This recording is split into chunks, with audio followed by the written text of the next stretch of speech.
Nous sommes le lundi 6 octobre, il est 15h15 et j'ai terminé les croquis des 12 illustrations qui formeront le calendrier de cette année. Pour l'instant, je suis qu'au crayonné. Ce que j'ai prévu de faire en fait, c'est d'abord de faire des croquis au crayon, puis de les scanner pour pouvoir faire l'ancrage directement en numérique sur la tablette. Et ça m'a pris du temps parce que en fait, j'avais pas la motivation. Clairement, j'avais pas la motivation et au moment où je filme, je suis encore dans une grosse période de stress. Autant au départ, c'était surtout le manque de motivation vraiment qui était présent. Là maintenant, la motivation, elle est là, mais je traverse vraiment une grosse période hyper stressante. Donc je peux pas forcément parler vu que c'est privé. Mais voilà, au moins, heureusement qu'avant que la période de stress se termine, j'avais déjà terminé la base de tous ces croquis. Et que maintenant, il restait juste quelques petits ajustements. J'ai encore rajouté quelques petits détails et après je les scanne. Et je commence déjà à les finaliser.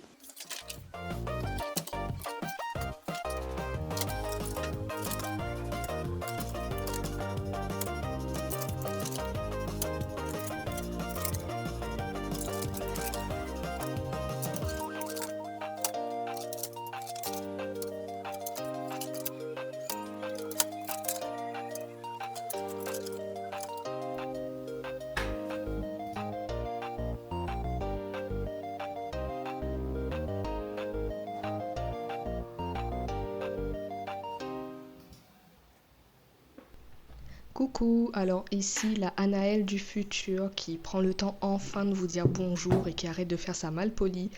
Honnêtement, j'avais pas envie de tourner une intro à ce vlog parce que j'avais tellement envie que vous entriez direct dans le vif du sujet, que vous voyez déjà tout ce qui s'est passé avant de pouvoir enfin sortir ce calendrier. J'avais vraiment envie de faire simple et je ne vois pas ce que j'allais pouvoir ajouter en tournant carrément une intro.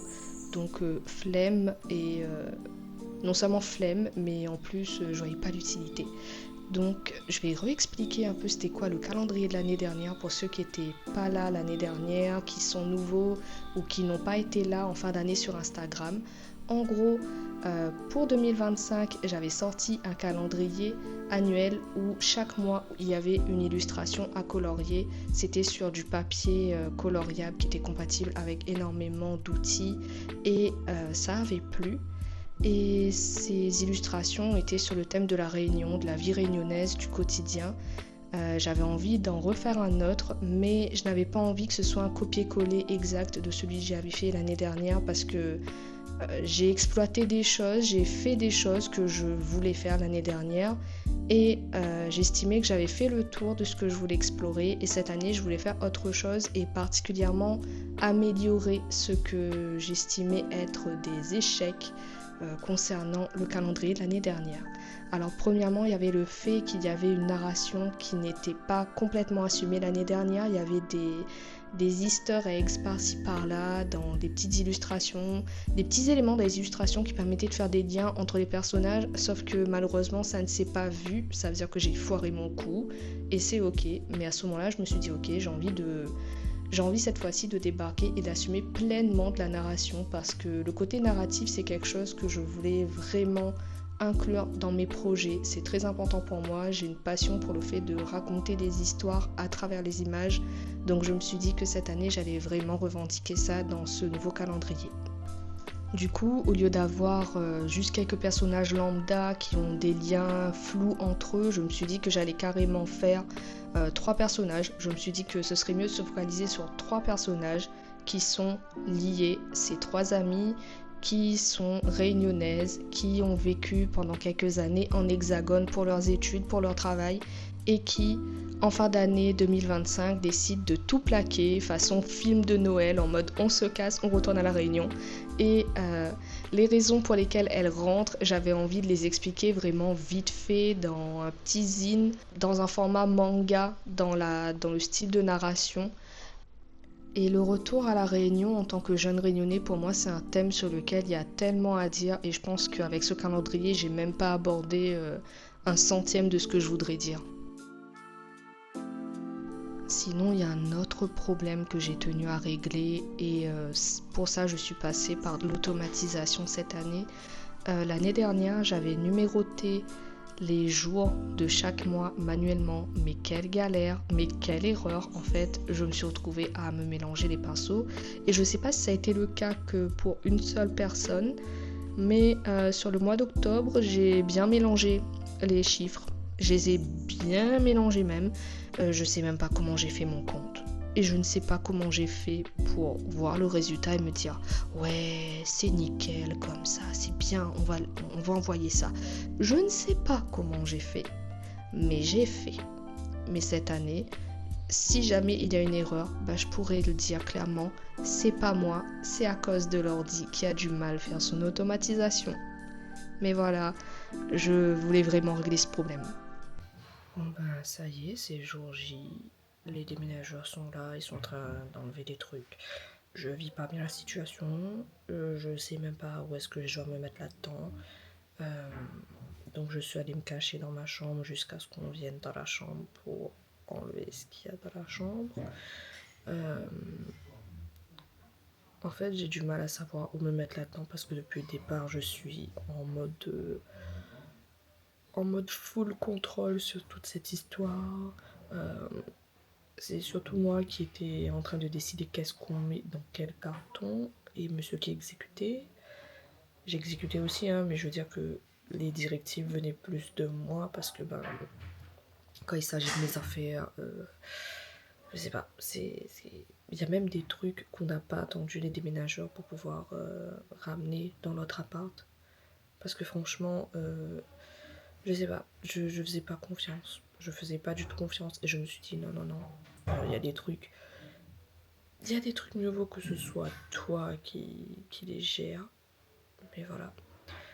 J'ai l'impression de faire comme mes chats quand il y a des gens nouveaux qui n'aiment pas et qui vont se cacher sous le meuble télé. Franchement, si je pouvais me cacher sous le meuble télé, je le ferais.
Ok.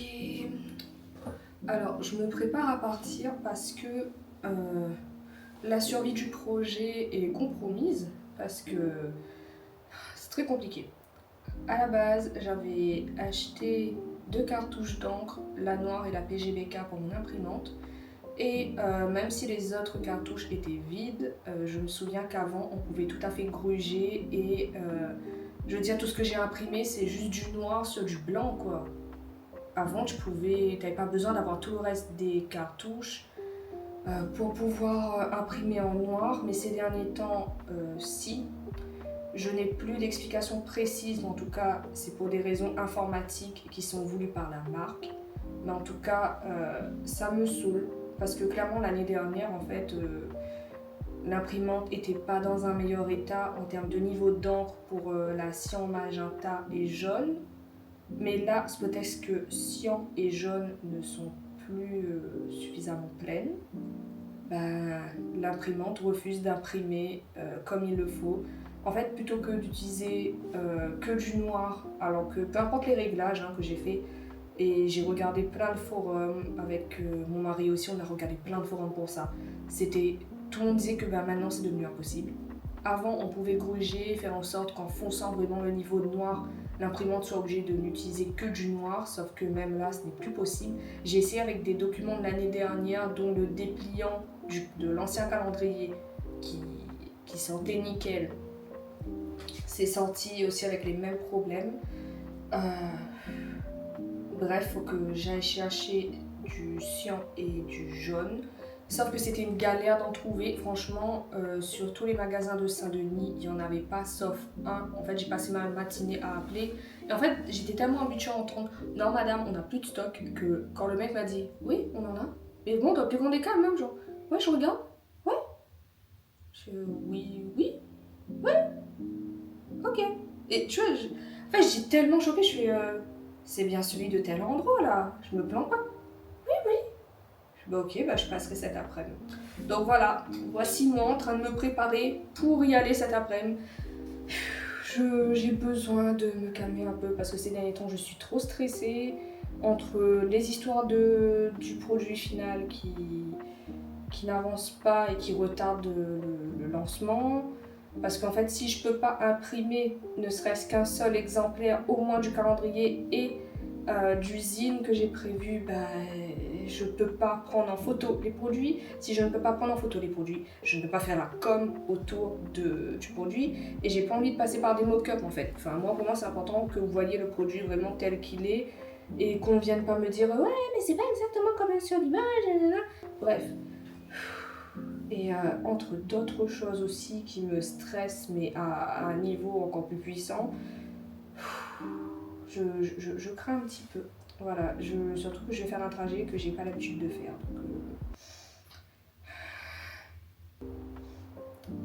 Donc, on va y aller, on va se donner à fond. Il y a intérêt. Et il y a intérêt qu'après ça, l'imprimante ne déconne plus. Parce que si après l'achat de la cyan et de la jaune, il y a toujours les mêmes problèmes d'impression, ça veut dire que c'est même pas ça, ça veut dire qu'il y a un problème avec l'imprimante elle-même et ça voudra dire qu'en gros le produit ne sortira pas. Et ça me dégoûterait parce que ça fait trop de mois que je bosse dessus.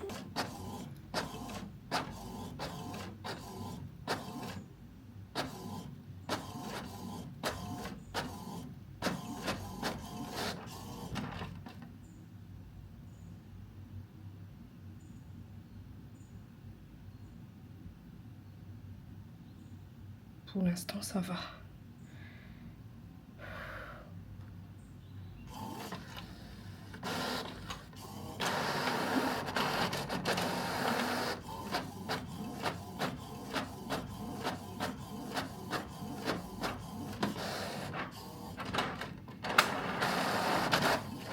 Maintenant, c'est la 2e heure de vérité.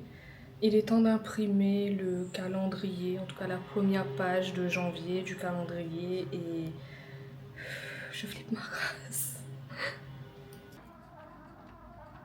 Alors, il y a toujours le début où il comprend pas où est la feuille. On va dire que ça c'est habituel parce que le papier il est épais et qu'il n'a pas l'habitude. Alors oui, si, il y a du papier, il y en a, je peux te l'assurer. Ah voilà, t'as compris qu'il y a du papier. En fait, faut dire aussi que c'est du 300, que sur ce coup-là, je force un peu l'imprimante à aller au-delà de ses capacités. Mais bon, écoute, d'autres illustrateurs le font. Donc je vois pas pourquoi moi je devrais me priver. Oh, ça y est, ça sort. Oh, c'est trop bizarre, ça sort.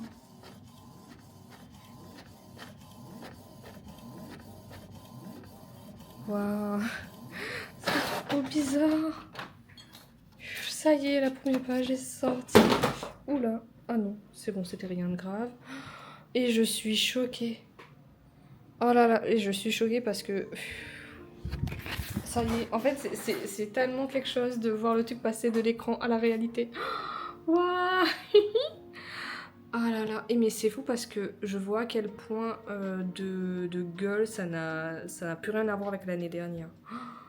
Globalement, tout sort bien. Il y a juste quelques petites améliorations à faire au niveau du contraste et des niveaux de certaines illustrations pour que ça rende mieux. Mais je veux dire que même ce résultat-là, pour certaines illustrations, c'est déjà très bien. En tout cas, ce sera suffisant pour présenter le produit et faire les photos de produits, etc. etc. C'est juste que j'ai le souci du détail et que je me dis que la version qui sera vendue, elle sera encore plus nickel. Mais ça y est, le produit il est sorti, ça y est, c'est fini. On va pouvoir enfin passer aux photos, à la com du coup du produit, ce qui me fait espérer qu'on pourrait peut-être sortir ça demain soir. Peut-être, franchement, si c'est le cas. En fait, si c'est le cas, c'est cool, parce que ça tombera pour l'anniversaire d'une de mes amies, donc c'est juste nickel.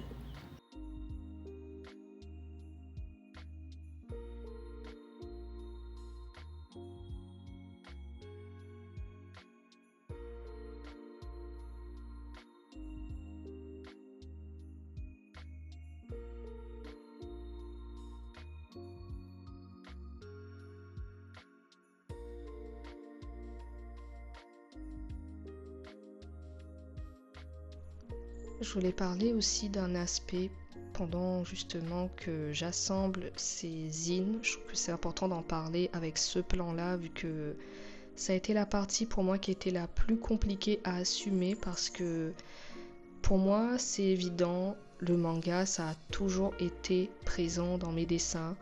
Et d'ailleurs, j'ai souvent du mal à expliquer aux gens que non, mais là, c'est du manga quand même. Et là, ce n'est pas du manga. Je sais pas, est-ce que je suis la seule à vivre ce genre de situation. Quand vous faites quelque chose de réaliste, les gens vous disent ah, ça fait très manga. Et quand vous faites quelque chose de manga ouvertement, des gens vous sortent ah, ben j'aurais pas dit du tout que c'est du manga. Voilà, j'ai souvent été entre ces deux extrêmes et j'ai jamais vraiment compris pourquoi. J'ai plein d'illustrations où je pourrais dire mais les gars, c'est du manga et on dirait ah ouais, j'aurais pas pensé que c'est du manga. Enfin bref, mais là j'ai voulu vraiment le revendiquer à fond. Euh, mais voilà, ça n'a pas forcément fait l'unanimité. Mais c'est pas genre comme si y a eu deux clans ou quoi, non. J'ai eu un seul avis négatif par rapport à ce choix. Ça m'a fait un peu mal parce que ça m'a donné l'impression que ce que je fais justement n'est pas compris. Que ce que je fais d'habitude n'est pas compris. J'avais envie de dire mais en fait je fais tout le temps, quasiment tout le temps du manga. Donc pourquoi là ce serait différent? Pourquoi là ça crée une telle désapprobation comparée à d'habitude? Je comprends pas. Et mais en même temps, je me suis dit écoute, bah, c'est le prix à payer pour le fait d'assumer un peu plus aussi ses propres ambitions, ses propres rêves, parce que je dis pas que genre ouais c'est le prochain gros projet de Nanana Illustration, mais depuis ma plus tendre enfance, j'ai toujours rêvé de faire du manga, j'ai toujours rêvé de devenir mangaka, même si c'est pas pour sortir un truc avec un nombre de tomes comme One Piece. De toute façon, j'ai pas la santé pour, vraiment, j'ai pas du tout la santé pour. Et je pense que je deviendrai rapidement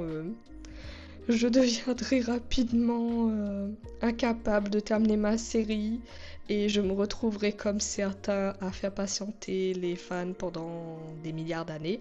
Donc non, clairement, si je réussis un jour à devenir mangaka, ce serait pour faire un one shot, genre un one shot tous les 100 ans. Mais franchement, maintenant avec la maturité, je peux dire que ce rêve-là, il a beaucoup changé de format depuis mon enfance. Avant, je rêvais vraiment d'avoir une énorme voilà quoi, une énorme série. Je visais d'être publiée chez, à l'époque, Kana, s'il vous plaît, la meuf qui se prenait pas pour rien, s'il vous plaît. Euh, Mais voilà, c'était la vision d'enfant que j'avais. Maintenant, je sais la santé que j'ai et je sais que je pourrai jamais tenir le fait d'avoir une série entière. Et de toute façon, je sais que j'ai pas autant de choses à raconter, que j'ai pas d'histoire à rallonge à raconter à ce point dans, dans une série. Et c'est pour ça que vraiment, si je peux sortir un jour ne serait-ce qu'un one shot, ok, pour moi, je me dirais que mon rêve il a été réalisé et que j'aurais pas besoin de plus pour considérer que le rêve il a été accompli. Mais voilà, je trouve ça un peu dommage parce que quand des personnes débarquent en me disant ouais mais dommage c'est du manga, bah j'ai envie de dire oui mais en fait c'est tout en haut du manga. C'est tout en haut du manga parce que ça fait partie de moi, ça fait partie des quelque part des premiers trucs que j'ai dessinés en tant qu'enfant. Après mes parents, ma famille et tout, j'ai dessiné Sailor Moon quoi. Donc voilà, c'est un peu le côté où je trouve que c'est dur. Je trouve que c'est encore dur et c'est dommage, hein. Je trouve qu'autant dans l'approche culturelle populaire, c'est devenu beaucoup plus ok d'apprécier les animés et les mangas. Mais par contre, en tant qu'artiste, mais c'est toujours une galère en fait. C'est toujours une galère parce que j'ai remarqué qu'on va considérer le manga comme quelque chose de comme une sorte de prison dans laquelle la personne s'enferme. C'est-à-dire que si vous faites quelque chose de réaliste, on va vous regarder, l'air de dire « Ah, vous faites quelque chose de diversifié, vous êtes ouvert d'esprit, etc. » Par contre, en art, j'ai remarqué, si vous vous tournez vers du manga, on va vous dire « Ouais, mais c'est dommage que tu t'enfermes là-dedans. C'est dommage. » Et ça, franchement, c'est un thème que j'aimerais trop aborder dans une prochaine vidéo. Franchement, dites-moi en commentaire si ça vous intéresse. Je pense qu'il y en a certains, je vous vois déjà d'emblée que vous allez être là en mode on veut t'entendre sur ce sujet. Mais vraiment, je trouve qu'assumer apprécier du manga, que assumer le fait de dessiner du manga dans le milieu artistique, mais c'est encore tellement mal vu. On a beau dire ce qu'on veut et on a beau voir des jeunes talents, notamment en France, et on a beau voir tous ces talents-là émerger, malgré tout, ce qui me dégoûte, c'est tellement ce côté élitiste qui va aller cracher sur du manga. Mais bref, si vous voulez que j'en parle dans une prochaine vidéo, j'en parlerai. Alors évidemment, j'ai envie de terminer vraiment sur une note positive et surtout sur une note de reconnaissance parce que je ne vais pas me focaliser sur un seul commentaire négatif et oublier tout le reste parce que franchement, merci beaucoup d'avoir été réceptif à ce que j'ai voulu créer cette année. Merci pour toutes les personnes qui, même si elles n'ont pas acheté, qui ont repartagé ce que j'ai fait. Merci à toutes les personnes qui m'ont encouragé à sortir ce produit, même si par moments j'ai eu clairement envie de tout balancer par la fenêtre. Parce que dans cette période-là, entre temps je l'ai dit sur Insta, maintenant je traverse une phase de deuil, mais pendant toute la période de la préparation de ce produit, en gros sur tout le vlog que vous avez vu, je savais déjà que j'allais être en deuil, je ne savais juste pas le jour ni l'heure et je stressais à chaque fois que le téléphone sonnait parce que pour moi un appel voulait forcément dire que ça y est, on allait m'annoncer la mauvaise nouvelle, mais dans tout ça, franchement, merci d'avoir été un soutien pour moi. Merci pour tous les retours que vous m'avez fait. Merci à toutes les personnes qui ont passé commande, qui m'ont envoyé les photos aussi de leur calendrier chez eux. N'hésitez pas à me les envoyer si ce n'est pas encore fait. Merci d'avoir compris que je n'arrivais pas à être très présente sur les réseaux sociaux, même si autour je voyais que tout le monde était très actif, moi je n'y arrivais pas. Merci pour 2025 en général, merci, ça a été malgré tout, malgré le deuil, ça a été une très belle année quand même grâce à vous tous et ça a été une belle année en termes de chiffre d'affaires aussi. J'espère pouvoir faire un petit bilan comme celui de l'année dernière. Je vous souhaite une très très bonne année 2026, que vous soyez un abonné depuis très longtemps ou que vous soyez arrivé récemment, que vous soyez un collègue, artiste, entrepreneur, que sais-je, que vous soyez quelqu'un qui me connaît dans la vie perso. Je vous souhaite de passer une très très bonne année et que tout ce que vous puissiez entreprendre se passe très bien et je vous souhaite surtout une très bonne santé.